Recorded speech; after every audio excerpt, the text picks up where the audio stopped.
رمضان کی تمام راتوں میں قیام کرنا سنت قرار دیا گیا ہے، فرض تو نہیں ہے، سنت ہے۔ تطوع نفل کو بھی کہتے ہیں اور سنت پر بھی اس کا اطلاق ہوتا ہے، اور یہاں سنتی مراد ہے، یعنی سنت مؤکدہ ہے تراویح، رات کا قیام تراویح، رات کے قیام سے مراد ہے تراویح، کہ اللہ تعالیٰ نے تمہارے لیے رات کے قیام کو یعنی تراویح کو سنت قرار دیا ہے، یعنی سنت مؤکدہ قرار دیا ہے۔ عام دنوں میں فجر میں 2 رکعتیں سنت ہے، ظہر میں 6 رکعتیں سنت ہیں، مغرب میں 2 رکعتیں سنت مؤکدہ ہیں، اور عشاء میں صرف 2 رکعتیں سنت مؤکدہ ہیں۔ لیکن رمضان میں 20 رکعتیں اضافی اللہ نے بڑھا دی ہیں، اور ان کو بھی سنت مؤکدہ قرار دیا ہے۔ یہ تراویح انعام ہے اللہ رب العالمین کی طرف سے، خاص تراویح خاص انعام ہے اللہ تعالی کی طرف سے، اور یہ صرف رمضان میں ملتا ہے، باقی دنوں میں نہیں ملتا۔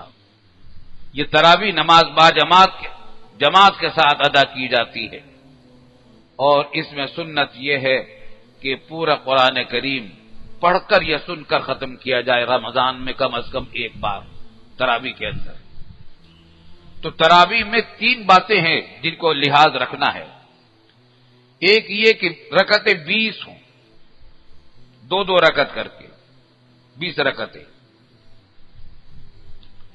دوسرے یہ کہ مرد اس کی نماز باجماعت ادا کریں جہاں تک ممکن ہو۔ اگر کوئی عذر ہے کسی وجہ سے اور جو کوئی سستی ہو گئی خدا نخواستہ تو اکیلے پڑھ لے، لیکن کوشش کرے کہ تراویح نماز باجماعت کے ساتھ ادا کی جائے۔ لیکن اگر کسی کی جماعت کسی وجہ سے سستی سے یا کسی عذر سے رہ گئی تو اب یہ مطلب نہیں کہ تراویح کو چھوڑ ہی دے، بلکہ اکیلے پڑھ لے۔ 20 رکعتیں پوری کرنی ہے، سنت مؤکدہ ہے۔ تیسرے یہ کہ سنت مؤکدہ یہ بھی ہے کہ پورے رمضان میں قرآن کریم تراویح کے اندر پڑھ کر یا سن کر ختم کیا جائے پورا قرآن کریم۔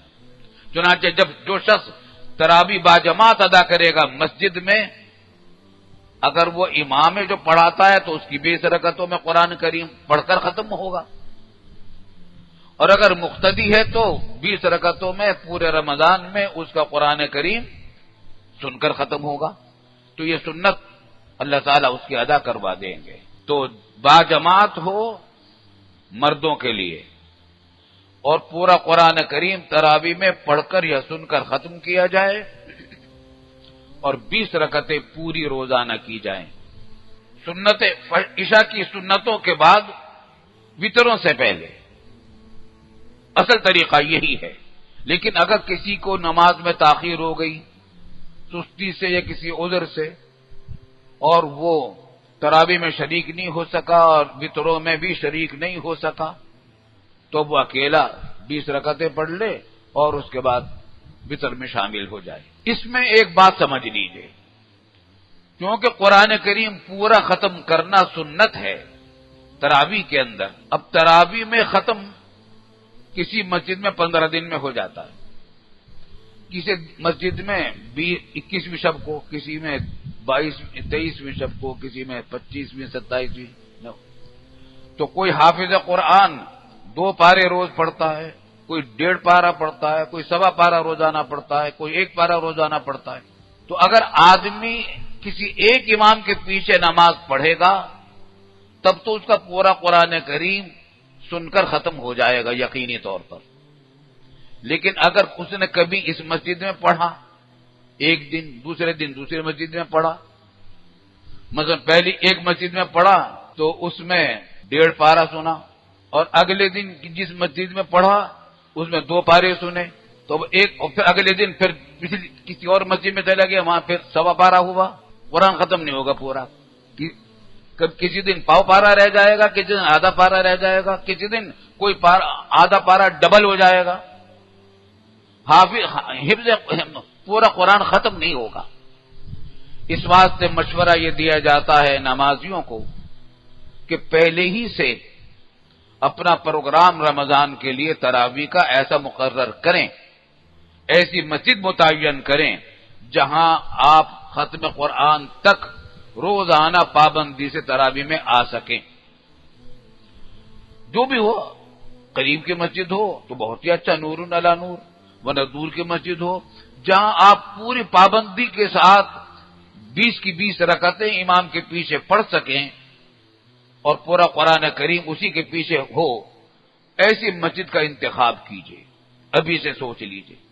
اگر آپ کو کسی مسجد میں اعتکاف کرنے کا ارادہ ہے اور وہاں ختم ہوتا ہے 21 کو، 22ویں، 23ویں کو، 24ویں، 25ویں کو، تو ابھی سے آپ اس مسجد میں نماز تراویح پڑھنا شروع کریں جہاں آپ کا اعتکاف کرنے کا ارادہ ہے، تاکہ آپ کا قرآن کریم پورا ختم ہو جائے تراویح میں سن کر۔ اللہ تعالیٰ آسان فرمائے۔ رمضان اور تراویح یہ خاص عبادتیں ہیں رمضان کی، روزے اور تراویح رمضان کی یہ خاص عبادتیں ہیں اور تھوڑی سی مشقت والی ہیں۔ دن میں روزے کی مشقت ہے اور رات کو تھوڑی سی جاگنے کی مشقت ہے۔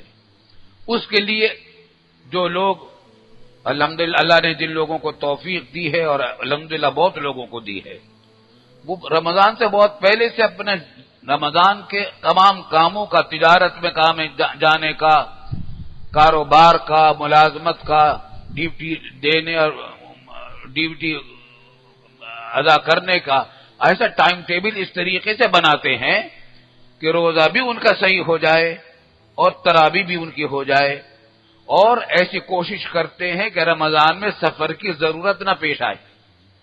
اگر کوئی سفر کرنا ہے تو رمضان سے پہلے پہلے نمٹا لیں، یا جو مؤخر کیا جاتا ہے سفر وہ رمضان کے بعد کریں، تاکہ تراویح روزے اطمینان سے اللہ کی بندگی کے ساتھ اور اللہ کی عبادت کے ساتھ، دل کی یکسوئی کے ساتھ اللہ تعالیٰ توفیق عطا فرما دے، اللہ کے سامنے گڑ گڑانے کی توفیق دے دے، روزوں کی توفیق دے دے، تراویح کی توفیق دے دے، تو بڑی سعادت ہے، اللہ تعالیٰ آسان فرمائے۔